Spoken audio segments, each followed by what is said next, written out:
Halo teman-teman, perkenalkan namaku Aulia Nursan Akbar. Kalian bisa panggil aku Asya. Aku dari kelas PBD 2025.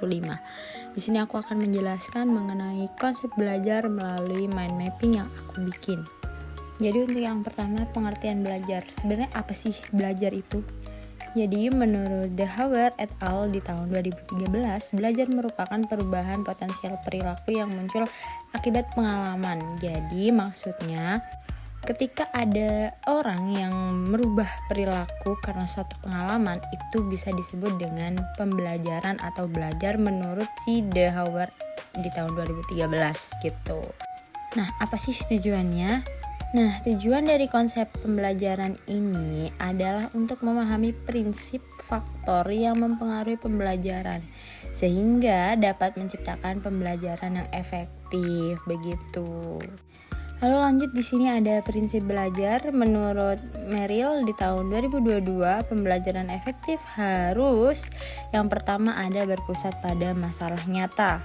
Jadi maksudnya itu pengajar atau guru harus memberi arahan atau memberi pelajaran yang sesuai dengan masalah nyata. Jadi nggak hanya teori tapi disangkut pautkan dengan kejadian nyata yang pastinya pernah dialami oleh siswanya itu. Terus yang kedua ada mengaktifkan pengetahuan sebelumnya.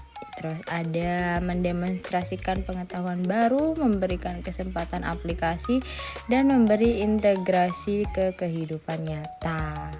Nah, apa sih faktor yang mempengaruhi itu? Yang pertama pastinya ada faktor internal, yang dimana faktor internal ini meliputi dari kecerdasan, bakat, minat, dan motivasi.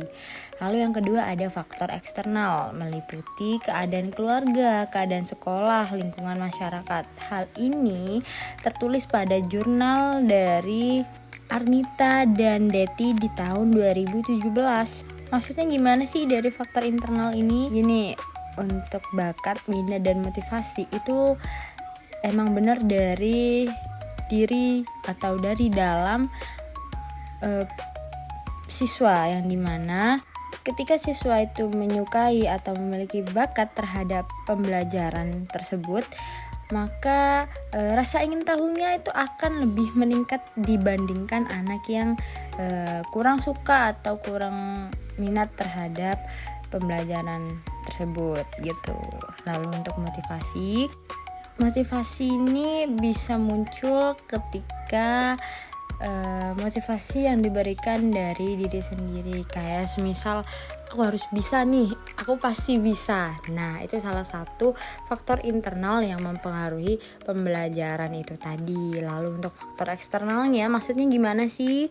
Nah, faktor eksternal ini maksudnya adalah keadaan keluarga. Jadi ada beberapa keluarga tuh yang mungkin ada masalah gitu ya. Jadi mempengaruhi konsentrasi, terus pembelajaran di sekolah seperti itu. Lalu untuk keadaan sekolah ini contohnya ada murid yang dibully. Nah, itu kan akan mempengaruhi pembelajaran di sekolah sehingga murid tersebut tidak nyaman saat berada di lingkungan sekolah. Begitupun yang lingkungan masyarakat. Nah, kita lanjut ke teori belajar. Jadi menurut Dilshad di tahun 2017, teori belajar ini yang pertama ada behaviorisme, lalu yang kedua ada kognitivisme, yang ketiga ada konstruktivisme, dan yang terakhir ada humanisme. Nah, selanjutnya ada bentuk pembelajaran yang bisa kita lakukan saat menjadi pengajar di sekolah. Menurut Johnson dan teman-teman di tahun 2022, ada beberapa bentuk atau metode pembelajaran modern. Yang pertama ada tatap muka tradisional, lalu ada blended atau hybrid. Jadi ini kombinasi antara online dan offline. Lalu ada online learning. Jadi sistemnya nggak bertemu langsung tapi melalui virtual itu tadi. Lalu ada high flex, yang dimana fleksibelnya mahasiswa ini bisa memilih mau online atau offline gitu. Nah, gimana sih biar kita sebagai pengajar mengetahui hasil belajar di kelas itu beneran efisien atau enggak? Pastinya kita harus melakukan asesmen formatif. Jadi kita bisa lihat siswa kita ini udah udah nyantol belum sama pembelajaran yang kita kasih di kelas begitu. Lalu di sini ada prinsip-prinsip pembelajaran. Jadi untuk pengertiannya, menurut teori behavioristik adalah perubahan tingkah laku sebagai akibat dari adanya interaksi antara stimulus dan respon. Lalu untuk tujuan dari teori ini biasanya lebih menekankan pada tingkah laku manusia, memandang individu sebagai makhluk reaktif yang memberi respon terhadap lingkungan, menurut Kiki Mardianti di tahun 2022. Lalu untuk prinsip umum menurut Kiki Mardianti di tahun 2022, yang pertama ada bersifat mekanistis, yang kedua ada menekankan peranan lingkungan, yang ketiga ada mementingkan pembentukan reaksi atau respon, dan yang terakhir ada mementingkan mekanisme hasil belajar. Nah, kita lanjut ke prinsip filosofi utama menurut Irfan Iqbal Mary di tahun 2019.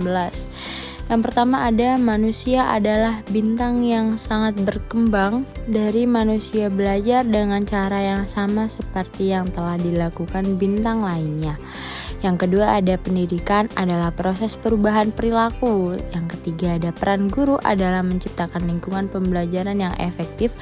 Dan yang terakhir, efisiensi, ekonomi, ketepatan, dan objektivitas merupakan perhatian utama dalam pendidikan. Nah, untuk contoh penerapannya biasanya kalau di sekolah kalau telat kita biasanya dapat sistem poin kayak gitu.